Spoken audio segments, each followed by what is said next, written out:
warahmatullahi wabarakatuh. Salam sejahtera untuk kita semua. Perkenalkan, nama saya Melkias Dikson. Saya adalah dosen Fakultas Ilmu Kesehatan Universitas Nusa-Nipah, Indonesia. Bidang keilmuan saya adalah keperawatan medikal bedah atau keperawatan pada orang dewasa. Pada video kali ini saya akan menjelaskan salah satu mata kuliah yang saya ampuh, yaitu adalah mata kuliah keperawatan medikal bedah 2 dengan menggunakan prinsip Delivery Interaction Assessment. Mata kuliah keperawatan medikal bedah 2 ini berada di semester 4 dengan besaran SKS sebanyak 4 SKS dengan pembagian 3 SKS teori dan 1 SKS praktik. Adapun deskripsi pada mata kuliah keperawatan medikal bedah ini adalah mata kuliah keperawatan medikal bedah ini akan membahas terkait asuhan keperawatan pada gangguan sistem endokrin, sistem perkemihan, dan sistem pencernaan. Capaian pembelajaran pada mata kuliah keperawatan medikal bedah 2 ini adalah agar mahasiswa mampu membuat asuhan keperawatan pada pasien dengan gangguan sistem endokrin, sistem pencernaan, dan sistem perkemihan. Salah satu subtopik yang saya ampuh pada mata kuliah keperawatan medikal bedah 2 ini adalah asuhan keperawatan dengan gangguan sistem perkemihan, terkhusus asuhan keperawatan dengan benigna prostat hiperplasia atau biasa disingkat dengan BPH. Proses pembelajaran pada video kali ini yaitu dengan menggunakan metode SCL atau Student Centered Learning, yaitu Delivery Learning, yang merupakan salah satu cara pembelajaran untuk berinteraksi dengan mahasiswa, di mana mahasiswa menjadi pusat atau center dalam pembelajaran dengan pembagian kelompok menjadi beberapa kelompok untuk mendiskusikan terkait dengan subtopik pada pembelajaran keperawatan medikal bedah, terkhusus asuhan keperawatan BPH.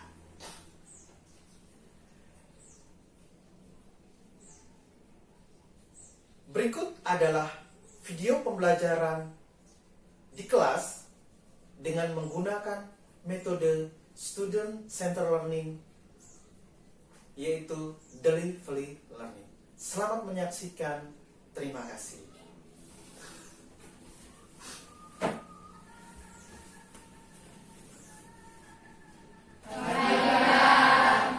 Hari ini kita akan mempelajari terkait dengan keperawatan medikal bedah, khususnya untuk di sistem perkemihan, ya, dengan asuhan keperawatan yang akan kita bahas pada pagi hari ini adalah asuhan keperawatan dengan BPH, ya. Tapi sebelumnya saya akan membacakan nama kalian masing-masing untuk sebagai pengisi absensi atau presensi, ya.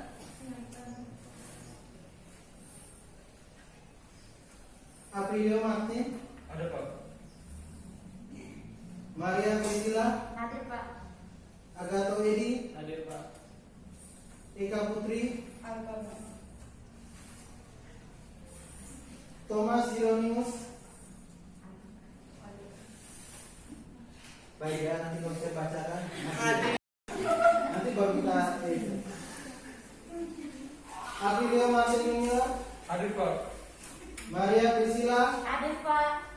Agato Edi. Hadir, Pak. Eka Putri. Hadir, Pak. Thomas Hieronymus. Hadir, Pak. Emerenciana. Hadir, Pak. Arkan. Hadir, Pak. Yuliati Romana. Hadir, Pak. Sisilia. Hadir,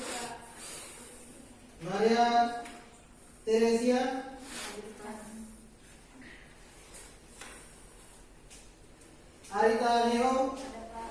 Bernadetta, Ada Pak. Kalista, Ada Pak.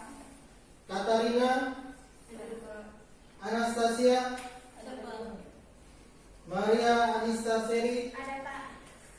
Stefani Pania. Ada Pak. Baik ya, berarti 35 ini hadir semua ya. Iya Pak.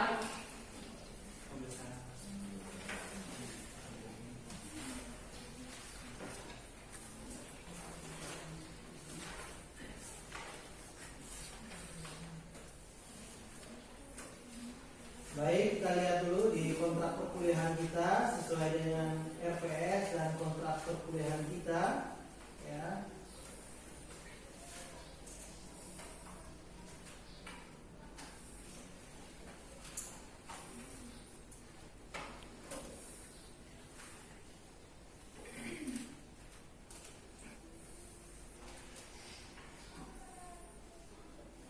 BPH ini itu ada di pertemuan yang ke-11 ya.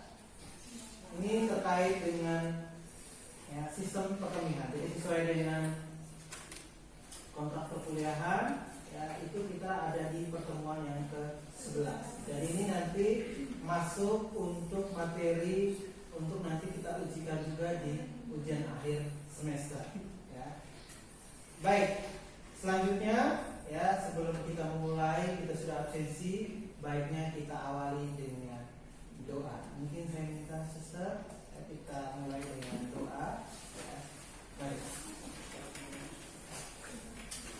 Marilah kita siapkan hati dan batin kita untuk berdoa. Saya akan membawakan doa ini dalam ajaran agama Katolik. Dalam nama Bapa dan Putra dan Roh Kudus. Amin. Allah Bapa dalam surga, syukur dan terima kasih atas berkat dan rahmat-Mu yang telah Kau berikan kepada kami. Saat ini ya Tuhan, kami akan memulai dengan proses perkuliahan.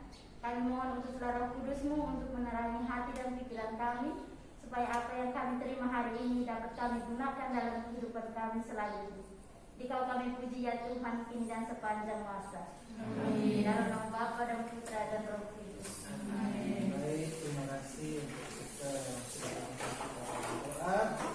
Baik, perkuliahan kita untuk materi kali ini ya, ini materi terkait dengan BPH. Ada yang mungkin sudah mendengar apa itu BPH?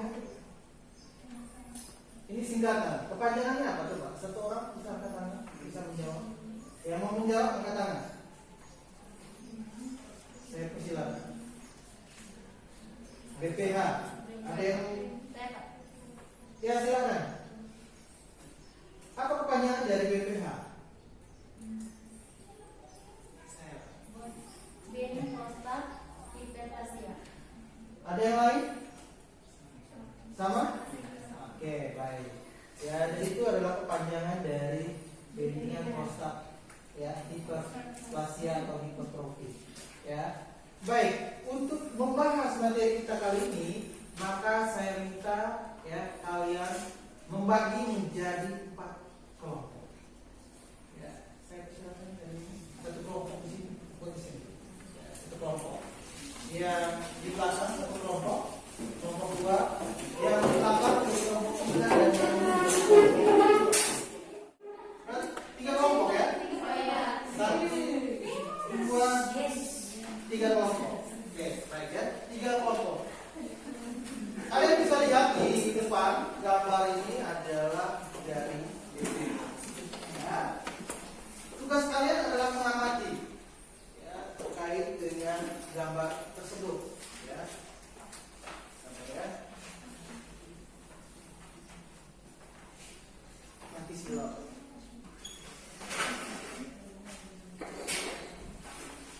Terkait dengan gambar ini adalah gambar BPH. Ya. Kelompok 1 ya, tugasnya adalah ya, mencari tahu apa itu definisi dari benignan prostat hiperplasia ya, sambil melihat dengan gambar ini ya. Kemudian dengan etiologinya. Oke? Sudah? Kelompok 2 ya, ini terkait dengan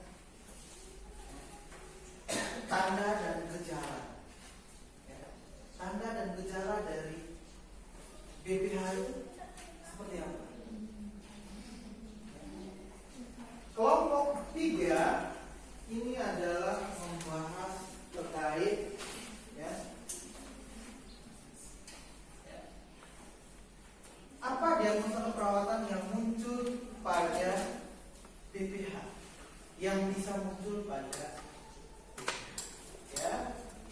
Baik, silakan kalian mendiskusikan ini. Saya kasih waktu sampai dengan 15 menit cukup?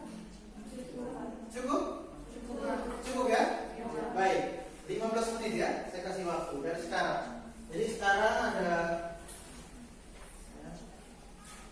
jam 11, berarti 11:02, berarti 11:17 kita selesai.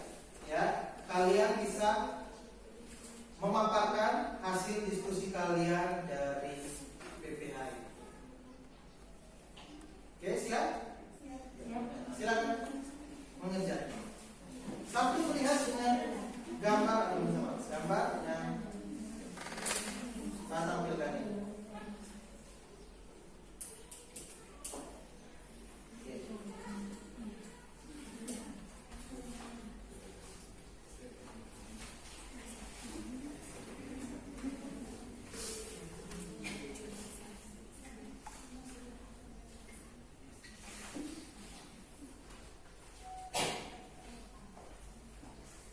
Kelompok satu sudah selesai belum? Kelompok dua sudah. Kelompok tiga belum ya?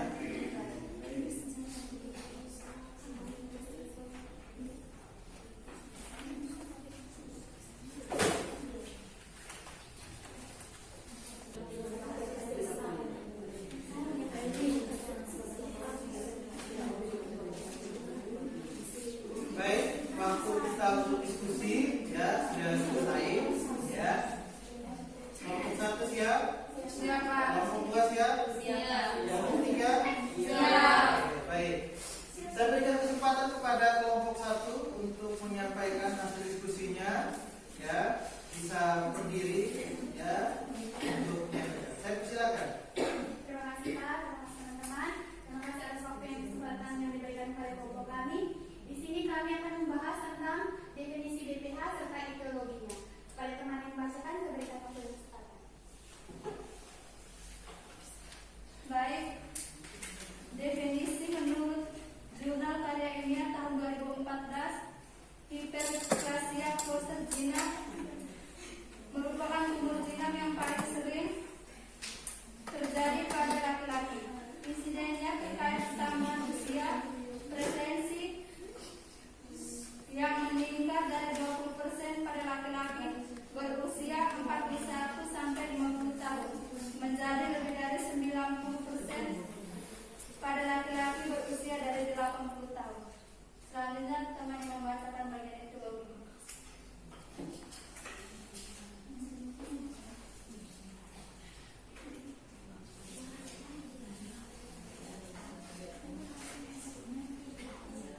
Etiologi dari BPH menurut tahun 2014, teori yang umum digunakan adalah bahwa BPH bersifat multifaktorial dan pengaruh oleh sistem endokrin. Selain itu, ada pula yang menyatakan bahwa penuaan menyebabkan peningkatan kadar estrogen yang menginduksi reseptor androgen sehingga meningkatkan sensitivitas prostat terhadap testosteron bebas. Secara patologis, pada BPH terjadi proses hiperplasia sejati disertai peningkatan jumlah sel. Pemeriksaan mikrofis menunjukkan bahwa BPH tersusun atas stroma dan epitel dengan rasio yang bervariasi. Sekian dari kelompok kami. Baik, terima kasih kepada teman-teman yang sudah membawakan.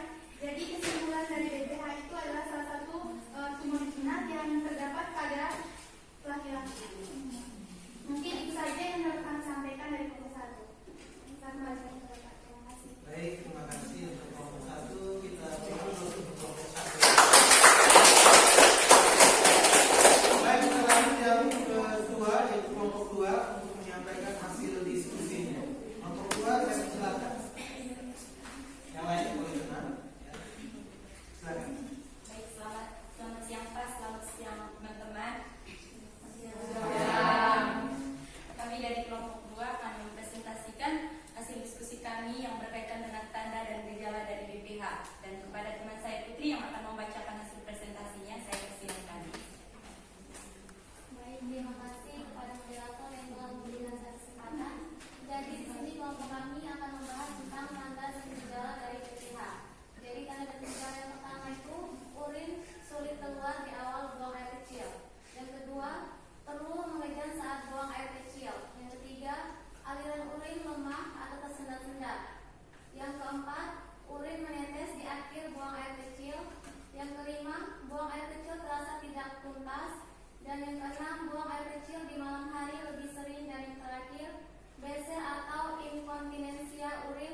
Baik, terima kasih untuk kelompok 2.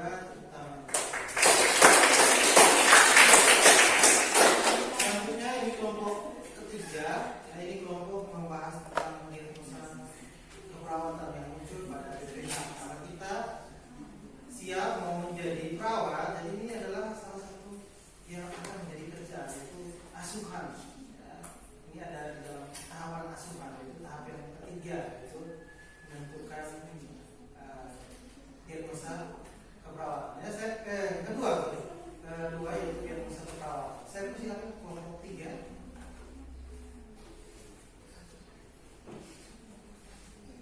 Baik, terima kasih atas waktu dan kesempatannya. Kami akan membahas tentang diagnosa keperawatan dari BPH. Diagnosa keperawatan yang muncul dari hasil pengkajian yang pertama itu nyeri akut yang berhubungan dengan agen injuri yang meliputi fisik, biologis, kimia, dan psikologi. Yang kedua, perubahan eliminasi urin yang berhubungan dengan obstruksi, mekanikal, bekuan darah, odema, trauma prosedur, bedah hilang tonus, kandung kemih berhubungan dengan distensi berlebihan, proapresiatu dan ekonomi. Demikian presentasi dari kami. Terima kasih. Baik, tepuk tangan untuk kelompok 3. Baik, jadi itu hasil diskusi kalian, hasil pencarian informasi terkait dengan BPH. Ya, jadi BPH itu hanya terjadi pada laki-laki. Ya, karena prostat itu adanya pada laki-laki. Ya. Dari gambar ini yang bisa kalian perhatikan, bisa kalian lihat, ini juga bisa langsung kalian definisikan. Ya, jadi dari gambar yang kalian lihat, ini yang disebut dengan prostat. Ini yang kuning ini, ya, yang kuning, yang coklat-coklatan. Ya, ini ilustrasi atau penggambaran dari prostat. Ini adalah beda atau kandung kemih. Ya, ini adalah uretra. Ya, kalau yang uretra itu yang ketiga. Ya. Nah, karena suatu sel atau pencetus tertentu, maka prostat ini menjadi seperti ini, membesar. Ya, seperti yang disampaikan oleh kelompok 1 tadi, definisinya, ya, ideologinya, ya, bahwa inilah yang ya, membuat saluran dari bladder atau vesika urinaria atau apa, kandung kemih itu tidak bisa mengeluarkan urin. Ya, dia akan menjadi sempit. Ya, bisa saja keluar sampai dengan muncul endapan-endapan di urin yang lama-lama menjadi batu tadi. Itu bisa, ya, penyebabnya itu bisa sampai begitu. Ya, jadi kemudian karena ini menyempit, ya, coba bisa bayangkan kalian kalau menahan, ya, kencing itu berapa lama? Sudah penuh nih. Ya.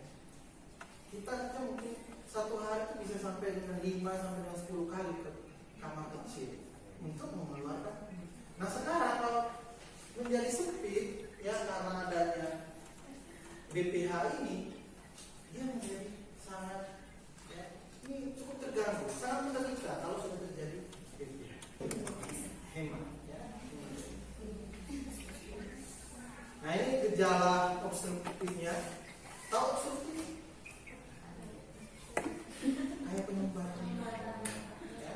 Nah, ini pancaran kencing melemah, ya, kemudian rasa tidak puas, ya. Biasanya kalau kita mixi itu pulang dari wah, lega, ya. Apalagi habis dari kendaraan, ya kan. Mau turun kan ada hutan lebat kan masuk lagi. Ya. Pas takut pikir nggak ada yang ikut apa gitu, ya. Atau tengah malam habis nonton film Susana gitu. Oh, atau apa? Sekarang kemudian, ya, kalau mau mixi itu biasanya menunggu waktu yang lama. Ya, ini tanda gejala. Harus memendam. Ini latihan, dia harus memendam. Ya, mixinya itu terputus-putus, tidak kontinu, tidak apa ya. Kita melihat kira-kira, dari batas normal dalam 24 jam untuk orang dewasa itu harusnya berapa dengan yang dikeluarkan saat itu dalam 24 jam urin yang ditampung ya, 24 jam ya. Oke, jadi seperti itu. Kemudian stadium 3 itu setiap BAK tersisa 150 cc. Stadium 4 ini retensi urin total ya, kandung kemih penuh ya. Kembung dia di sini. Itu nyerinya kita harus ukur untuk melihat balance ya. Kemudian pemeriksaan fisik ya, biasanya ada penonjolan di bagian apa di sini? Sini ya. Itu kalau sudah penuh itu jangan dipapasi lagi. Pasti lagi. Seumpama kadang stadium 3 atau 4 sudah tahu ya stadium 4 malah dipapasi lagi. Bapaknya tidak ada. Ya, jadi itu tolong dilihat. Kemudian ini ada colok bubur. Ini untuk ya mengecek prostat. Bukan colok bubur untuk mengeluarkan feses, tapi untuk mengecek dari prostat. Ini kalau ini normalnya, ya tidak ada ini gambar jari, ini prostat. Kemudian kalau sudah terjadi hiperplasia, maka dia akan terdorong di rektum. Ya, prostat karsinoma. Kalau sudah karsinoma berarti dia sudah selnya sudah mulai ya bisa ganas. Karsinoma itu sudah mulai ganas. Dia sudah kita bisa lihat sampai dengan TMT, ya, tumor, kemudian nodul dan metastase. Dia bisa saja sampai dengan keganasan, menyebar ke organ yang lain. Pemeriksaan laboratorium ini pasti ada urinalisis untuk periksa urin, jangan sampai ya, urinnya sudah berdarah atau hematuri, kemudian fungsi ginjalnya bagaimana. USG untuk melihat ini dan uroflometri pencakupan urin secara elektronik. Ya. Ini kalau tidak ditangani BPH-nya, maka terjadi urinary tract infeksi. Artinya apa ini? Infeksi saluran retensi urin, kemudian obstruksi ya, di atas urin ya, pas di prostatnya itu dia akan tertekan terus. Kemudian bila dioperasi, ya komplikasi dari operasi itu bisa terjadi potensi, ya hemoragik pasca ini, fistula dan struktur pasca bedah dan inkontinensia. Biasanya masalahnya urinnya itu seperti itu. Kalau memang sudah dioperasi prostatnya, BPH-nya, tapi bisa saja terjadi masalah-masalah selanjutnya. Inkontinensianya akan terjadi karena dari kita kembali ke atas terkait dengan tips untuk tidak terjadi BPH. Ini bagi kita yang masih muda-muda ini ya, kecuali ada yang sudah merasa tua ya, bisa ini. Jadi pola hidup sehat, berolahraga secara teratur dengan berat badan yang ideal. Berat badan yang ideal, tidak boleh terlalu kurus, tidak boleh terlalu harus ideal. Ideal itu sesuai dengan tinggi badan. Ya, kalau tinggi badannya 150, 155, nah, kita berat badannya harus berapa? Ya, 50 sampai dengan ya, 55. Kalau lebih dari 60, berarti itu sudah mulai berlebih. Ya, kemudian tidak mengkonsumsi alkohol. Biasanya kita orang sini sering mengkonsumsi air panas. Sudah tahu panas tapi bangga aja, pokoknya saya sudah ini ya, 5 liter tapi belum geleng-geleng. Kemudian minum air putih, ya, mengurangi konsumsi daging, lemak dan hewan, apalagi musim desa ini ya. Tolong ya, jadi itu banyak sayur lah pada desa ini. Kemudian banyak konsumsi sayur dan buah.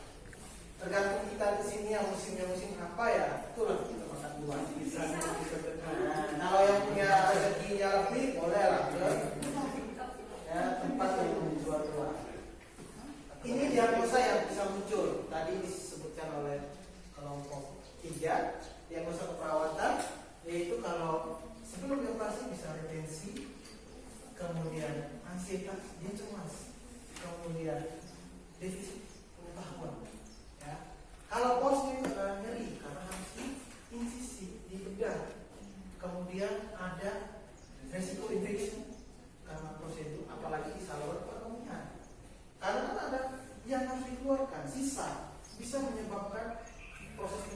hilang. Kemudian resiko cedera.